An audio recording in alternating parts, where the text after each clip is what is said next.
आज अनुच्छेद 108 का पूरा इस्तेमाल हो रहा है और प्रैक्टिकली उसको आप समझ सकते हैं कि जैसे आज लाइब्रेरी और क्लास के सभी विद्यार्थी इस क्लास में उपस्थित हुए हैं और आपको पता है कि एक छत के नीचे ऐसा तब होता है जब राष्ट्रपति महोदय अनुच्छेद 108 का प्रयोग करते हुए क्या करते हैं, लोकसभा और राज्यसभा की संयुक्त बैठक बुलाते हैं।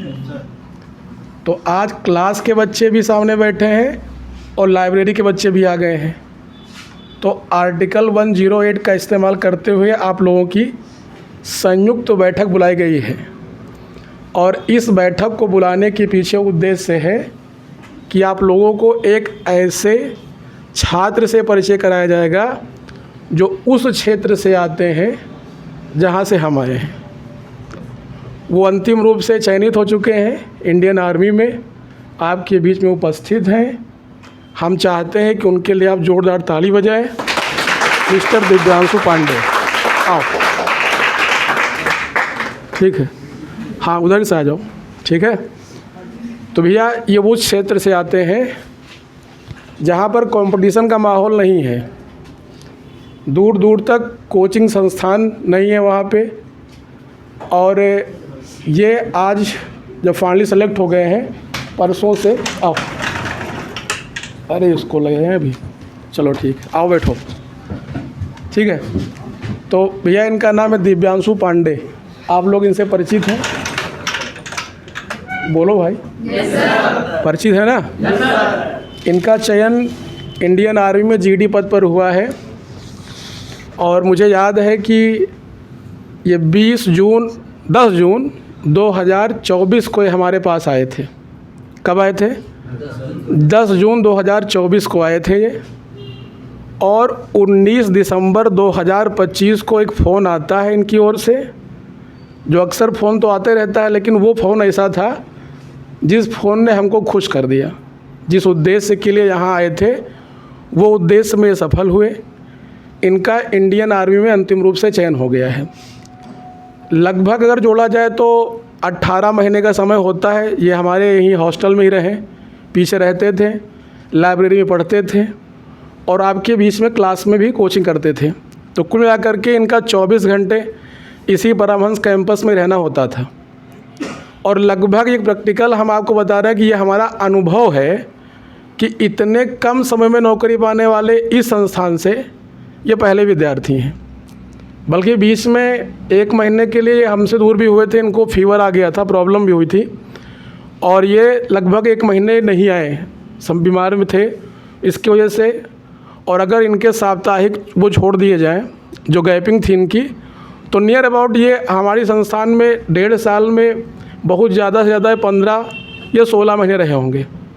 और 15 और 16 महीने का परिणाम आपके सामने है कि आज ये अंतिम रूप से चयनित हैं और 31 दिसंबर को ये अंतिम रूप से ट्रेनिंग करने के लिए जा रहे हैं। तो जब कभी ट्रेनिंग से वापस कर फिर से लौटेंगे तो फिर आप लोगों का परिचय करवाते रहेंगे। और लगातार जो कि अब ये उस क्षेत्र में है जहाँ हम रहते हैं, तो इनसे तो हमारी बातचीत होती रहेगी और वहाँ का माहौल थोड़ा सा चेंज होगा।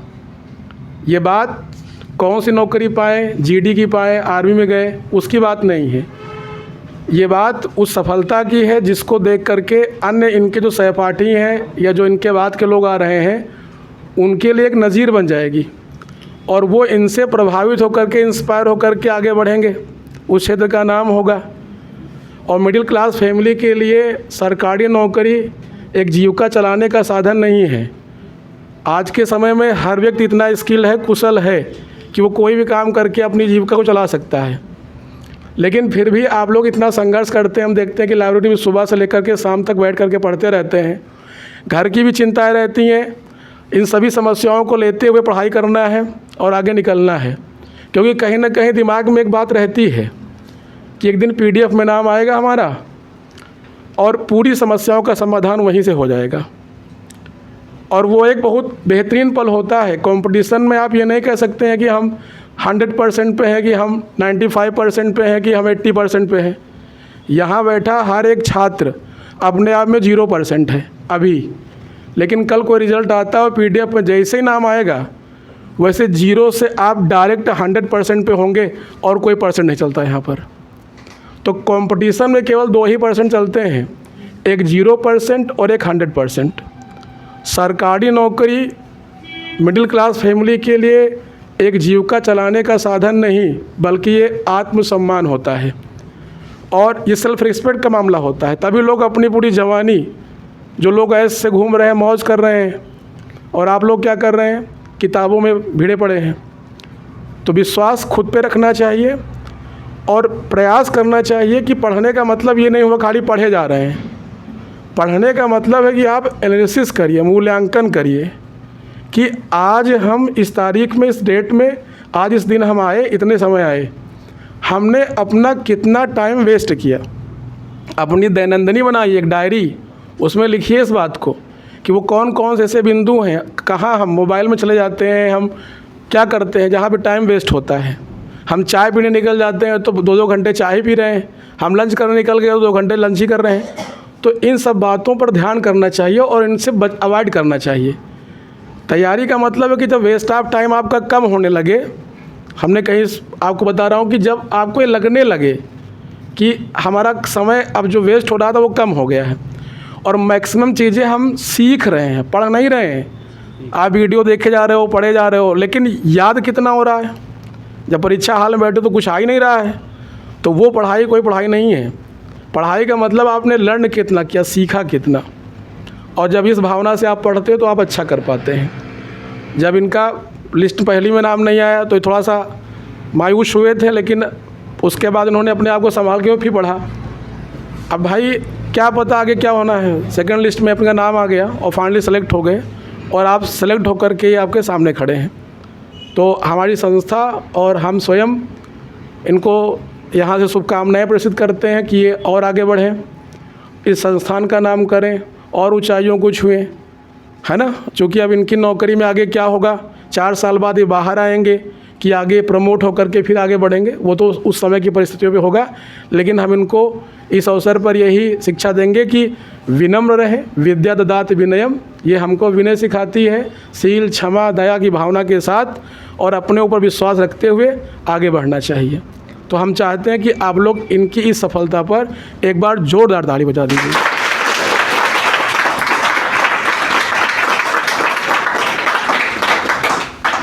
अब हम चाहेंगे कि ये अपने शब्दों में जैसा ये बोल सकते हैं, टूटे फूटे जो भी शब्द हैं इनके, बिना किसी हेजिटेशन के, कि ये सब लोग तुम्हारे बीच के हैं, इनके बीच पढ़े हो, एकदम निसंकोच।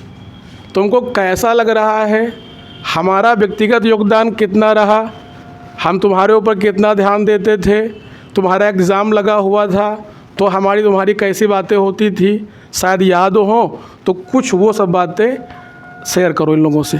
लो भाई, दिव्यांशु पांडे। सबसे पहले सर को मेरा प्रणाम और हमारे भाइयों बहनों को हमारी तरफ से बहुत बहुत धन्यवाद।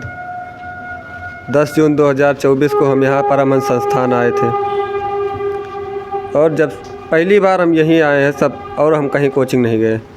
हमारे घर से सर का घर करीब 1 किलोमीटर है, तो जानकारी की और यहाँ आए। उसके बाद हम यहीं रह रहे हैं, 1 साल 1.5 साल हो गया करीब। थोड़ा तेज बोलिए, आर्मी वाले तेज बोलते हैं। जी सर। हॉल तो में जा रहे हैं। सर के संरक्षण में हम यहाँ पढ़े, और वह तो सर यहाँ बहुत बड़ी नौकरी की तैयारी कराते हैं, लेकिन इंडियन आर्मी ज़्यादा हार्ड पेपर तो नहीं होता है, लेकिन वो तो जो बच्चा भी पढ़ेगा वहाँ, या इंडियन आर्मी तो सब लोग निकालेंगे। लेकिन सर की हमारे साथ मेहनत और सर का संरक्षण हमारे लिए बहुत अच्छा हुआ। हमारा पेपर लगा था तो सर हमसे मिलते थे रोज़ शाम को, और हमारा प्रैक्टिस सेट जो लगाते थे सब चेक करते थे। इसमें सर की मेहनत में कई दो राय नहीं कि सर ने हमारे साथ बहुत मेहनत की है। और सर जी आप ही बताइए।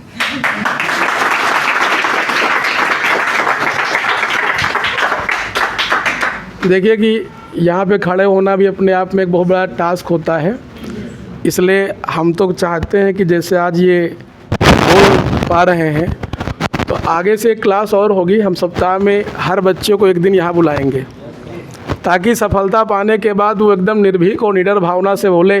जैसे आज इनकी आवाज़ नहीं निकल पा रही है तो आप लोगों की निकल सके। देखिए, इनके ही साथ नहीं, हम सबके साथ प्रयास करते हैं, लेकिन वो हम देखते हैं कि वो अपने लिए क्या कर रहा है। इनके भैया का लगातार हमारे पास आना और बार बार कहना कि सर अब आपके भी सम्मान की बात और हमारे भी सम्मान की बात है, चूँकि पड़ोसी जान चुका है कि रायबरेली गए हैं तैयारी करने के लिए, और शहर से खबर आती है कि किसान का बेटा दरोगा बन गया, किसान का बेटा फौजी बन गया है।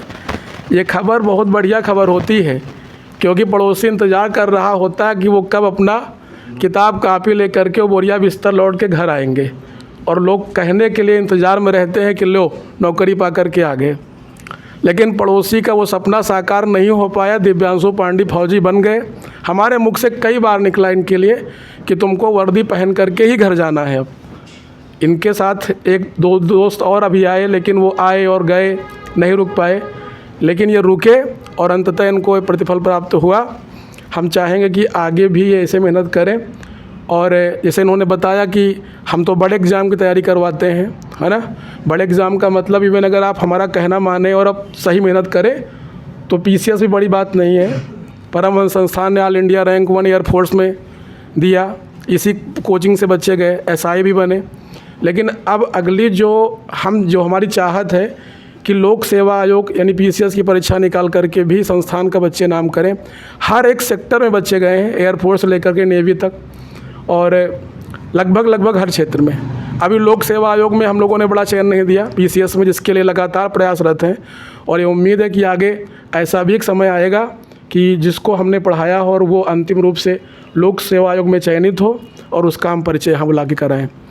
तो आप लोगों को इनकी इस मेहनत से भी सीखना चाहिए।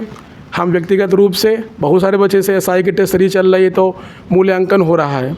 मैं फ़ोन के माध्यम से, व्हाट्सएप के माध्यम से, ग्रुप के माध्यम से लगातार बच्चों का मूल्यांकन करते रहते हैं, और सफलता का एकमात्र तरीका है कि बार बार अध्ययन करना, अपनी कमियों को नोटिस करना, प्रैक्टिस सेट हल करना। प्रैक्टिस सेट हल करने के बाद कमजोरी का एहसास होता है, फिर उस कमजोरी पर काम करना, और वो प्रॉब्लम फिर नेक्स्ट टेस्ट में ना आए। ऐसे जब आप सैकड़ों टेस्ट हल कर लोगे ना, तो जो प्रॉब्लम होंगी वो ख़त्म हो जाएंगी, और जिस दिन लाइफ से प्रॉब्लम ख़त्म हो जाएंगी तो समझ जाओगे फिर आप एकदम स्मूथली आप चल रहे हो। और जब एग्जामिनेशन हॉल में बैठोगे तो आपको क्वेश्चन टैकल करने की क्षमता इतनी ज़्यादा डेवलप हो चुकी होगी, इतना बढ़िया आप कर रहे होंगे कि आपको एहसास नहीं हुआ होगा कि आप एग्जामिनेशन हॉल में बैठे हो कि आप टेस्ट हॉल में बैठे हो। इसलिए आप लोगों को अपना नियमित रूप से अध्ययन करते हुए और स्वमूल्यांकन, जैसे हम खुद ही फ्राइडे और सैटरडे को हिंदी और GS का सेट करवाते हैं। सेट का मतलब सेल्फ असेसमेंट टेस्ट, स्वमूल्यांकन परीक्षा, जो बच्चों को हमने ऑलरेडी पहले से हिंदी के 5000 और GS के लगभग 4000 क्वेश्चन की वर्कबुक दे चुके हैं, और वो हम पूरी ईमानदारी और शिद्दत के साथ, निष्ठा के साथ, उसमें किसी लापरवाही की नहीं, फ्राइडे और सैटरडे को क्लास में उपस्थित रहते हैं। तो ऑनलाइन ऑफलाइन में अंतर तो है, इसमें नो डाउट। 4 घंटे आप क्लास में बैठे हो तो एक प्रेशर है सर का, एक दबाव है कि 8 से 12 हमको पढ़ना है, और ये पढ़े ऑफलाइन या ऑनलाइन की तरफ प्रेफर हुए, बीच में डिस्टर्ब हुए, हमने इनको डांट करके फिर लाइन पर ले आए, और आज परिणाम आपके सामने है। ठीक है, तो फिर किसी एक नए बच्चे की जो सेलेक्ट होगा, सफल व्यक्ति की, ये सफलतम कहानी के साथ मिलेंगे। तब तक के लिए धन्यवाद।